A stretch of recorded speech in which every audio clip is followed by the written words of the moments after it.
In the real estate market, there are three determining factors: location, location, and location.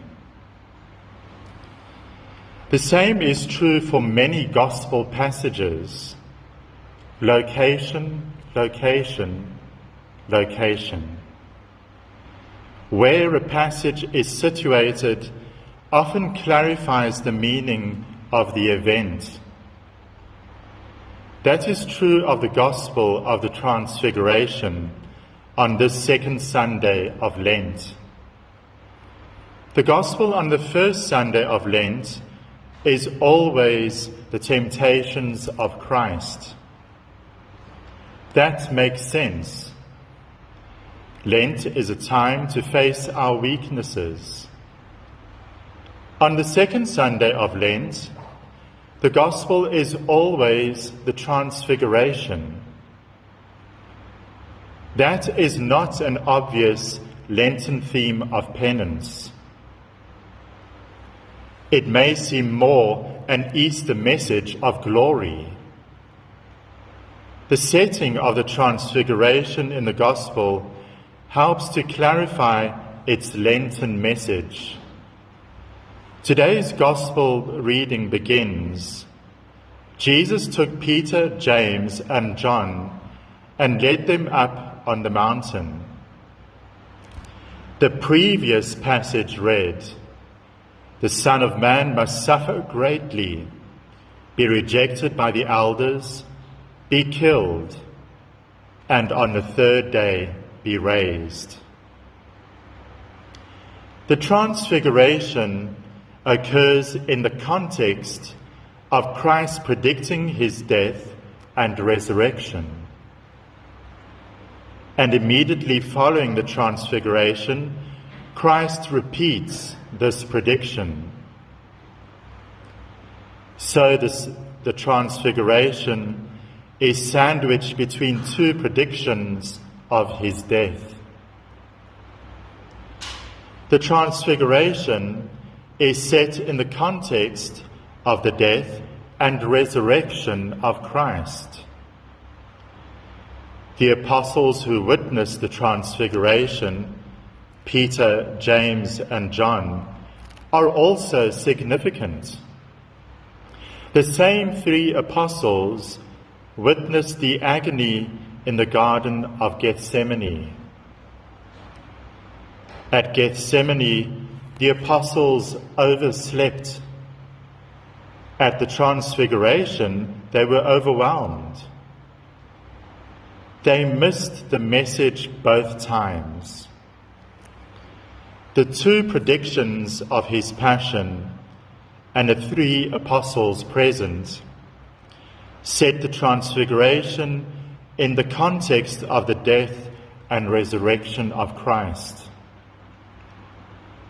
The Gospels for these first two Sundays of Lent focus on the essence of Lent. Turn away from sin that you can know the glory of God. The temptations of Christ: turn away from sin. The Transfiguration: behold the glory of God.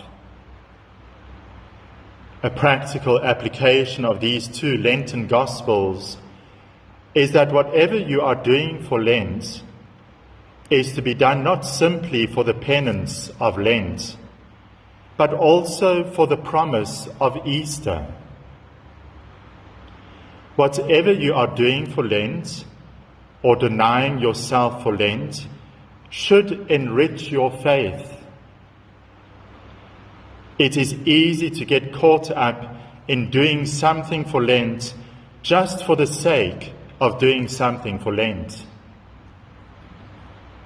It's Lent again, so I better do something. At least I can tell people what I'm doing for Lent, and it satisfies my conscience. It frees me from thinking any further about what Lent should mean for me. I'm giving up desserts for Lent, and that takes care of Lent, period.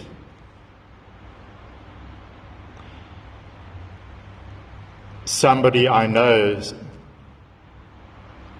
every Ash Wednesday announces that he is giving up beer for Lent, and his wife dreads it because, she says, he gives up the beer and we do the penance of living with a thirsty grouch.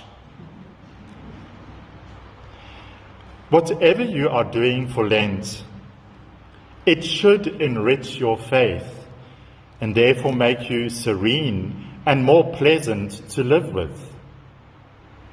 I tried giving up coffee last year and I thought it was a very bad idea. I'm not doing that again. The transfiguration of Christ was related to his death and resurrection to encourage the confused apostles.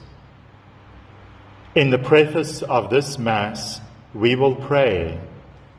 He wanted to teach them that the promised Christ first had to suffer and so come to the glory of his resurrection.